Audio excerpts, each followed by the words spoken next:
Welcome back to the Soul Meets Skill podcast. Today I want to talk about expectations and burnout and the light at the end of the tunnel and how do you know when things are working and what do you do in those phases when things get really wobbly. I wasn't even planning to record today. When I first started planning my podcast, I was in a pretty good energetic wave and feeling very optimistic and forward-facing. And in my last episode, I talked a lot about human design and timing and astrology and the fact that these things are critical to your scaling journey. The more that I study them and work within those parameters for myself, the more I understand myself and the more success I have. So I cannot, in good consciousness, guide a founder towards scale on their terms without taking these things into account. So I had this plan where I thought I would be able to record a couple of episodes a week and get one episode per week edited and posted and do all of the things to distribute it on social media with repurposing and everything. And the day that I was needing to record this week, I felt like I got hit by a truck. And I was not functional. I needed 3 naps that day. And it got me to thinking about my design. Obviously, I'm a projector. I don't have consistent energy to do things. I have to wait for that energetic wave to hit where I'm a little bit higher on the wave so that those actions can just move through me. And I was thinking, how unfortunate would it have been if I had any sales calls that day? Or what if I had a presentation or a workshop that day and I didn't plan ahead for it? Now, the thing that's interesting about this is that I had a sales call the day before. And I had scheduled that a couple of weeks out, and my intuition told me to do it on Tuesday, which happened to be the best day that week energetically for me to do it. But my intuition just told me, don't do it Monday, don't do it Wednesday, you have to do it Tuesday and do it later in the day, which was good because the morning was pretty rough. But as the day went on, I was able to get myself amped up enough for having the energy that I needed to have during that call, but I was definitely not how I would have preferred to show up when I'm doing any other type of sales call. And maybe you've been in this situation where you have a meeting or a sales call or an event scheduled, and as that day approaches, you're wondering if you are going to be able to get yourself through that in the way that you need to be able to show up, and you're worried that it's going to take a lot of coffee or a lot of other stimulants or exercise or something in order for you to really get that motor revved up, and then you have to sustain that for the lead up and then the aftermath of that event. And then afterwards, you're probably going to crash and burn, right? But then everybody around me that I talked to also had a really rough day that day. It was just everybody getting hit by things coming from all sides. Before I went to bed that night, I asked, what are the transits? And there were 5 major transits that day that perfectly described what my verbal vomit was into my chat that morning. I didn't even want to write it out. So I just verbally vomited everything I was feeling, got validation that yes, what you're going through is heavy. And that was all I needed. When I saw that the transits perfectly described and used the exact same words that were in my verbal vomit, I was like, we can't ignore this. This is so important. I wanted to know, how can I make sure that I block out times like this so that I'm not going to put myself in a situation where I either don't have the energy to deliver or I am in such a bad way that I need to cancel an important meeting with important people, because that would be even worse, right? Like neither one of those are good options. And so how do I plan ahead for that and block that time out on my calendar? So I started working with Claude Code to figure out all of the different nuances of the transits and what that would look like. And then that got me to thinking, well, wait, what if we just project this out? And what if we also find the optimal transits for delivering things and for marketing things? I started building that out and I'm feeling really amazing about it. And I've already sent it to somebody and she's like, yeah, I want that, because it shows you where could be the light at the end of the tunnel in reference to the goals that you have. short term or long term. So I have my very specific metrics that I would like to hit by the end of the year. And so I put those in there and I had it tell me exactly what do I need to do for each season of transit that I'm in, because some of these are lasting, 11, 12 weeks or longer. Some of them are lasting for 3 weeks. So what is optimal activity for me to do or to be avoiding during these critical time periods in order for me to meet my goals? And then it told me what's feasible and what's not based on that and based on where I'm starting. And wouldn't that be nice to have, right? Like to know exactly, instead of to be living in this like Delulu land where you have to stay accountable to a certain amount of tasks that you have to get done every day, regardless of how you feel. Because I've tried to do that. And every single time I try to do that, I end up feeling incredibly burnt out, bitter, not recognized. And I'm going to tell you exactly why. So I saw a post this morning. And it was saying, people are going to be pissed about this, but the stance that I have is basically.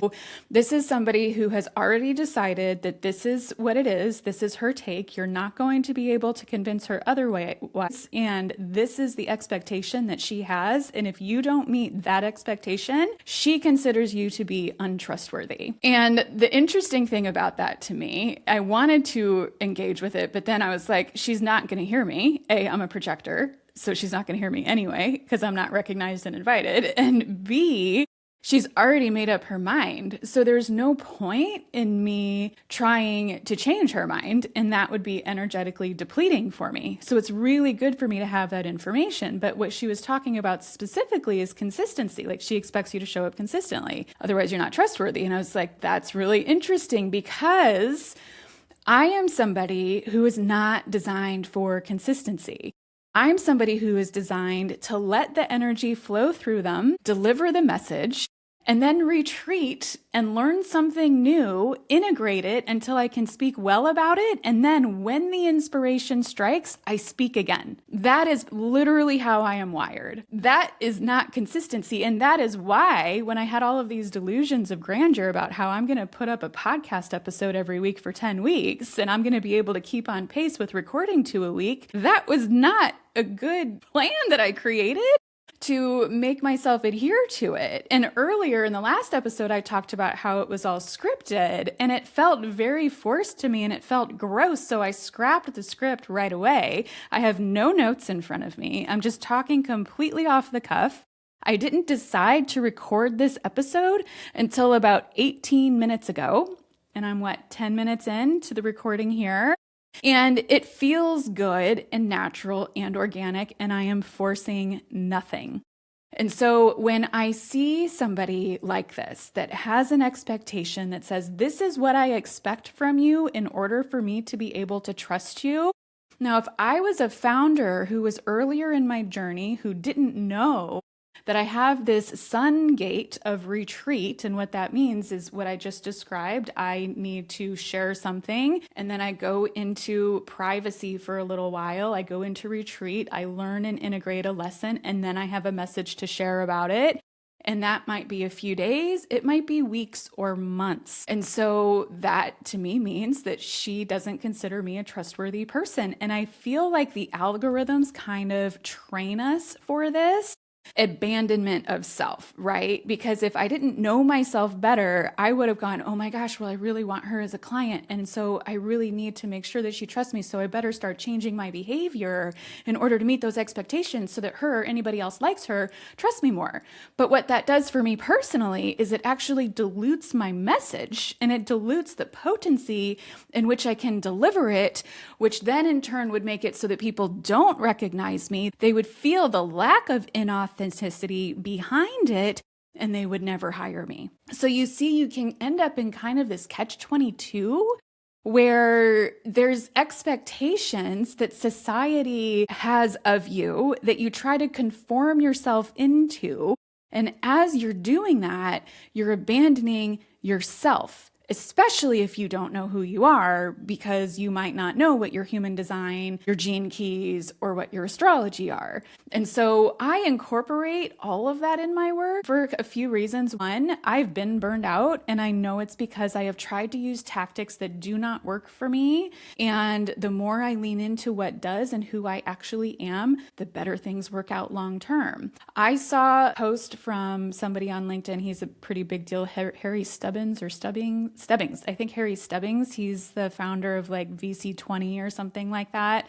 British guy. And it was him talking about if people want a 4-day work week, they should just admit that instead of saying that they do 1 day work from home. So he's basically making the assumption that if any employer offers a 4-day work week and then 1 day work at home, that those people aren't actually working on the 5th day, and there was nothing that you could do to convince him otherwise, and it's time for everybody to get back to the office. Well, this is interesting, right? Like some people were totally in agreement with him, and a lot of other people are like, or you trust your employees to be able to manage themselves and get done everything that they need to get done in accordance with how they're best designed to work, and you get more done in less time with more productivity and less burnout, right? So there's two different schools of thought on that. Are we going to trust the guy that has the background where you just got to hustle and grind and get your way through it, and you got to work these 60 to 80 hours a week as a founder because that's just what it looks like? Or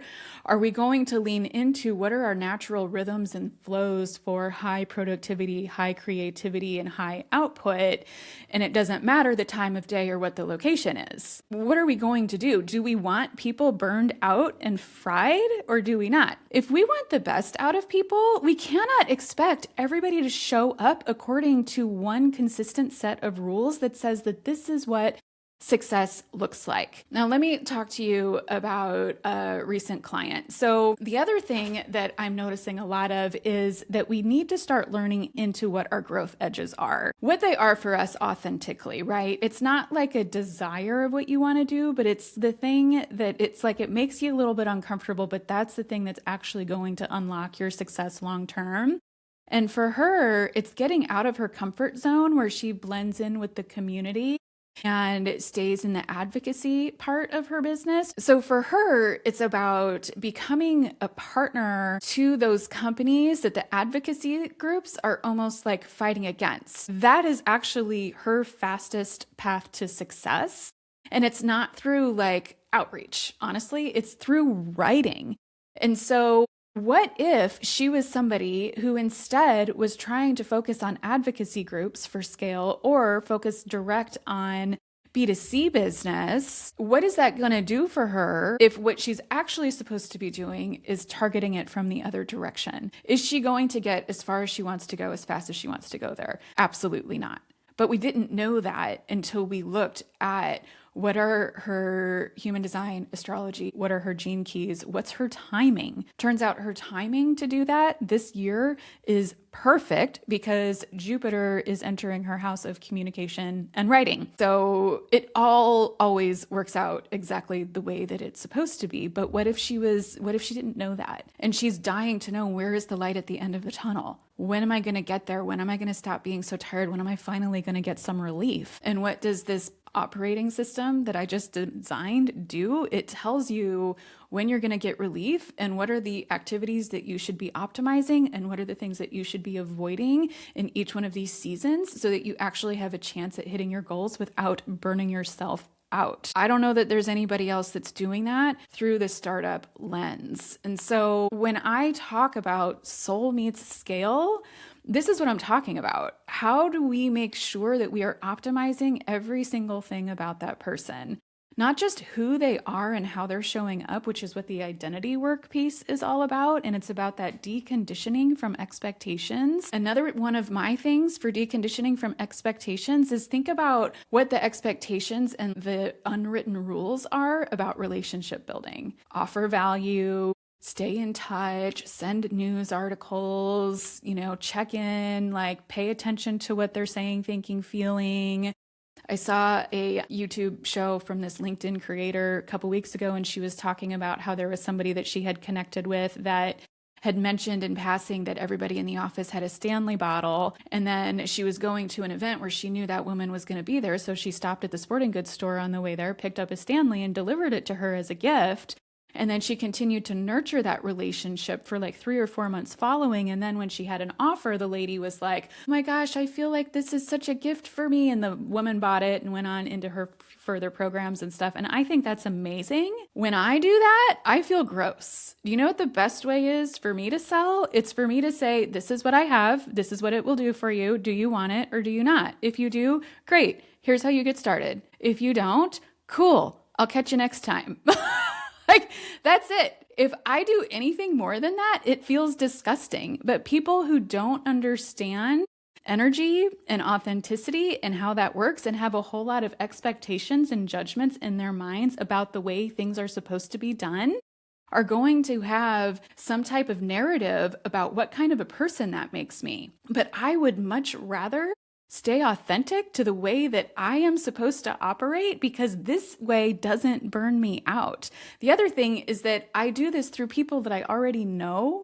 I'm not going to do that with a cold pitch. I am not going to have any success with cold pitches. It's not going to work because of my human design. My best opportunities are going to come from my network. Network and relationships are actually two different things. Think about that for a minute. It took me a long time to figure this out. I thought I had to do all of this like relationship building activity. And no, what I actually just need to do is meet people. And if they recognize me, then that is somebody that I can say, this is what I'm working on. This is who it's for. This is the problem it solves. Do you know anybody, or is this something you might want for yourself? That's all I have to do. I don't have to do all of this like phony keep in touch nonsense that is expected in the business world. But there are other people that are literally designed for that, and that is absolutely what they should be doing. So these are the things that we have to pay attention to when we're looking at how are we going to grow sustainably. Another thing is that when I built out this next evolution of my planner, I put in there what's called a forecast in my visibility tab in what I call my marketing machine. It tells me how much energy and how much clarity am I going to have for visibility and marketing over the next 6 weeks and the next 13 weeks, and strategically what should I be doing during what windows and what should I be avoiding over the next year. And so when I was looking at my weekly and quarterly forecasts, what it told me is that this week I literally should have been horizontal, doing nothing. And that my energy next week is between being in mandatory rest or variable energy. And so when I get a kick of something like I did today, I should capitalize on it immediately. But if I don't have that, I should absolutely not be forcing it. When I'm looking at my list of things, and over the next 12 weeks, it's basically variable energy, not a lot of clarity and cloudiness, then that's great, because now I can plan around that instead of creating some kind of a narrative about what kind of a person and what kind of a founder and what are people going to think about me if I don't show up a certain way. This just is what it is. And so if that is what it is, then what can I do to set myself up for best success and work with that energy instead of against it? I can plan ahead. I can map out, what do I want my podcast themes to be? What do I want my content calendar to look like when my visibility window opens, which isn't until late July, early August? What is all of that? And I need to not think about what does some person on LinkedIn or Threads or Instagram say about what business has to look like. Because for as long as we are doing that, not taking into account the innate wiring and individuality of the people who are our audience, then people will always question themselves and whether or not they're doing the right thing, which is a massive energy leak for clarity, capacity, bandwidth. How am I going to keep on going? What's the light at the end of the tunnel? And now that I have mapped all of this out on my organizer, I can look at it and go, that's when I'm going to have a window where that would be a really good time for me to find some networking opportunities to go to. Or that would be a really good time for me to do some outreach, because the transits are actually going to be supportive of me being heard during this time. Or this would be a really good time for strategic planning, or this would be a really good time for rest, rather than just having goals and this is what I have to do every day in order to meet those goals. That's not going to work for me. It never will. And so when I'm thinking about the founder failure rate, right, when we look at that 98% failure rate on exits, I'm thinking about how many of those people were in less than ideal transits, how many of them were forced to meet expectations that are fundamentally different than how they are wired, making them burn out. How many of them were making choices based on expectations? How many of them were just maybe having bad luck? But I would venture to guess, and I'm going to cover this in a future episode, that most of those have to do with choosing incorrectly based on what expectations are for them, and then hitting a run of difficult transits that made it really hard for them to stay focused, clear, and motivated and able to deliver what they promised in the time frame that the expectations were set for. So as a founder, let's think about that. Let's say that you are in a low energy period of time. You had no idea it was coming. It completely blindsides you. And this is the week that you need to ship something. Investors are expecting answers. You're pitching, you're having to hire people, and these are key decisions that have to be made because there are deadlines. Wouldn't you prefer to know what that information is before you end up in that situation where you're lacking clarity and where you don't have the energy to navigate everything that is being thrown your way? Wouldn't that be good information to have? But it is something that is missing in probably just about every startup that's out there, because everybody cares about metrics, but we are not caring about the people that are driving those metrics and what those people need in order to stay productive, efficient, well, and calm. How do we keep them out of burnout? How do we make sure that we are working with these people that are responsible for tens or dozens or hundreds or thousands of other people, let alone the money that they are responsible for or the deliverables that they are responsible for? This is where companies are going to go sideways. And my thesis is that this is why our failure rate is so high.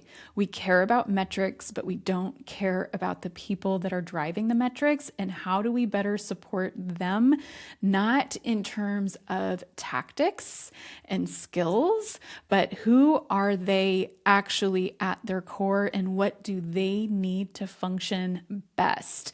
How do we support them in meeting their growth edge so that they can actually take that company where they want to take it and where their investors want to take it and where the employees want to take it? How do we do that?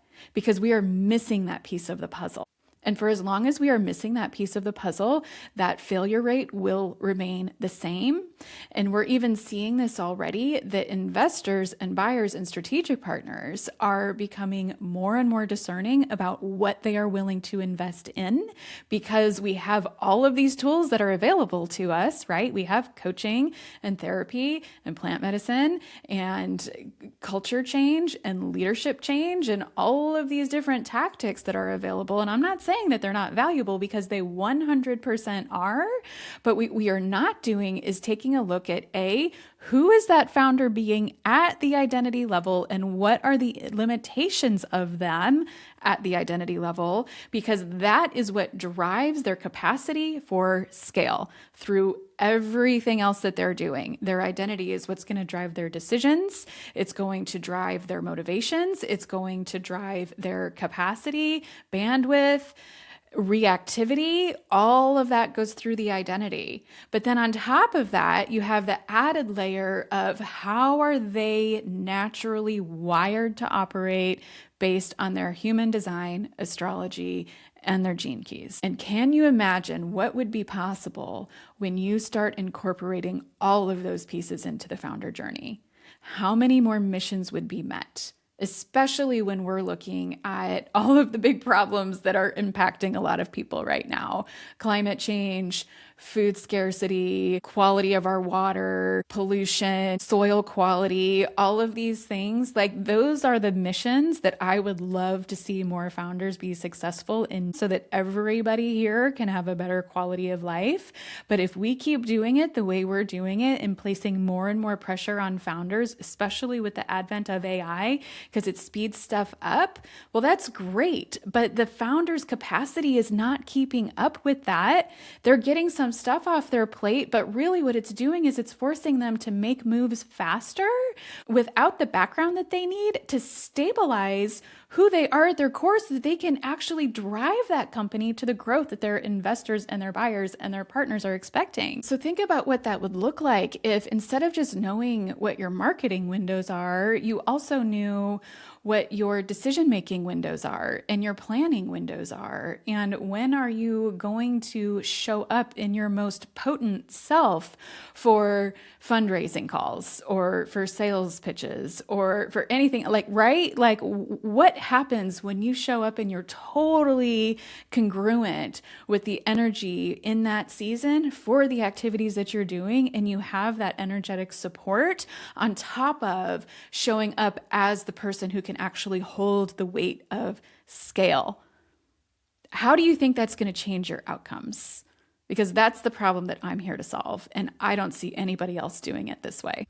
At the end of the day, the likelihood of a founder being successful isn't just about product market fit and are they the right person for the job. It's who are they showing up as? How are they showing up? What are they doing? How are they doing it? And when are they doing it?